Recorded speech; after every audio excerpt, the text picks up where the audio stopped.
Бүгін 14 наурыз, көрісу күні. Адамдар бұл күні арасындағы бұрынғы өкпе ренжішін кешіріп, араздықты ұмытып, бір-біріне амандық саулық тілейді.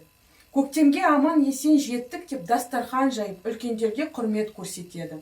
Бұл күнді амал мерекесі деп те айтады. Осы ретте бүгін осы дәстүрдің мәні қандай екенін, оны қалай және қашан шыққанын білейік.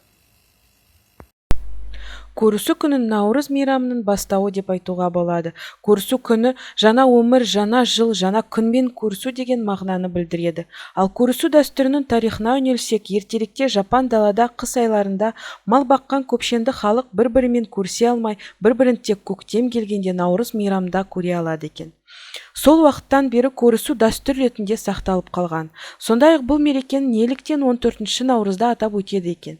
Шығыс елдерінің кезеңгі күнтізбесі бойынша наурыздың басталуы Хамал, амал айының бірінші жұлдызы болып есептеледі.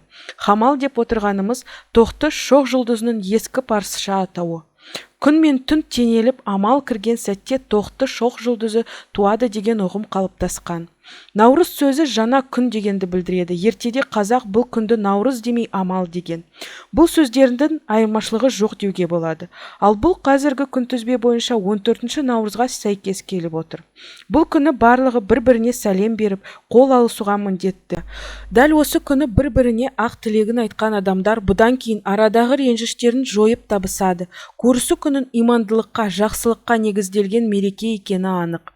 Кейбір тарихи мәліметтерге сүйенсек, жаңа жыл ұлыс күнін тойлайтын қазақ көрісу күнін 1918 жылдан бастап тойлайтын болған. Бұл мерекенің ерекшелігі тек бұл күнмен шектелмеуінде болған. Ол наурыздың 14-нен бастап айдың соңына дейін жалғаса берген.